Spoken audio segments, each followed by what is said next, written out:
Ce monument aux morts pour la France en opérations extérieures, c'est un lieu de mémoire et de cohésion nationale. Nous avons choisi le 11 novembre, jour de l'armistice de la Première Guerre mondiale, pour l'inaugurer. C'est l'hommage de toute une nation à la force, au courage et au sacrifice de ses enfants. Ce projet avait été au départ initié par le ministre à la fin des années 2000 et puis porté par une commission conduite par le général Torrette qui avait proposé précisément ce monument qui doit comporter les noms de tous les soldats qui sont morts depuis la fin de la guerre d'Algérie en fait et qui continuent à mourir année après année.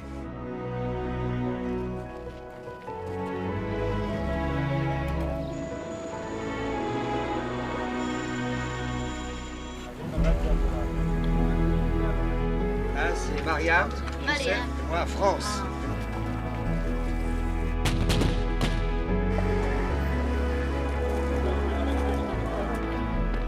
C'est un monument de reconnaissance de la nation pour les soldats morts pour la France en opération extérieure, mais aussi pour tous les soldats qui sont actuellement en opération dans un engagement total pour la sécurité du pays.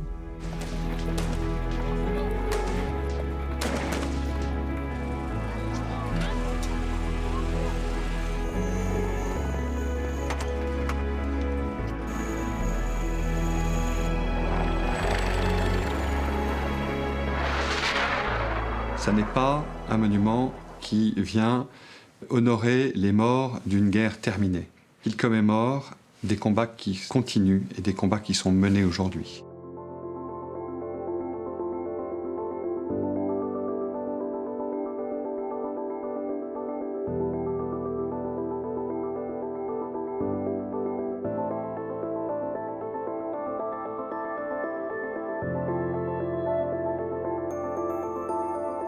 Ce monument sera le 10e haut lieu de la mémoire nationale.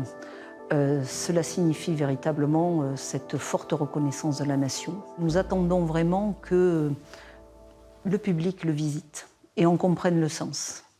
Comprendre le sens de ce qui s'est passé, comprendre également le sens de l'engagement de nos soldats.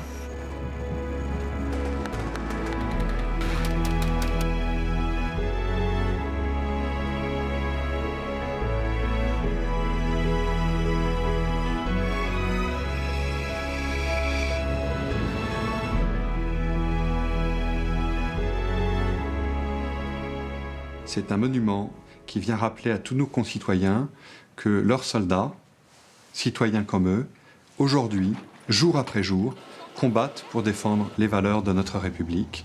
Et ça leur rappelle les vertus de l'héroïsme, ça leur rappelle la nécessité du combat, et ça leur rappelle que cette liberté, cette égalité et cette fraternité à laquelle ils tiennent méritent qu'on se batte pour elle.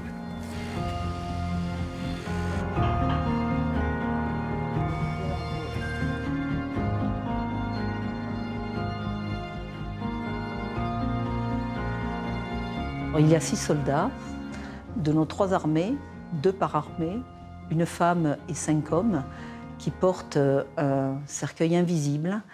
Et cela me donne le sentiment qu'ils portent l'âme de leurs compagnons. La symbolique, je trouve qu'elle est assez belle parce que précisément l'absence de cercueil montre bien que ce combat continue tout le temps. Les familles pourront rechercher leurs défunts et se recueillir devant le mur des noms, où 548 noms de soldats morts pour la France sont inscrits dans les différentes opérations qui ont eu lieu après 1963.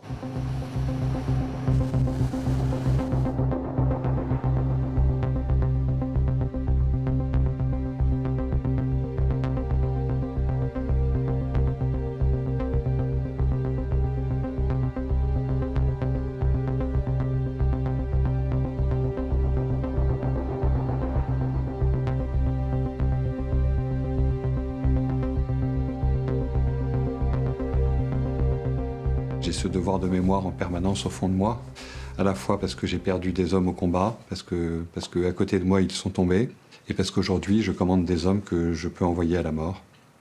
Donc c'est au cœur de mon engagement et de mes responsabilités. Ces hommages nationaux à nos soldats morts pour la France sont des moments graves qui façonnent l'histoire. Leurs souvenirs et la mémoire de leur engagement deviennent alors éternelles. C'est ce que ce monument symbolise.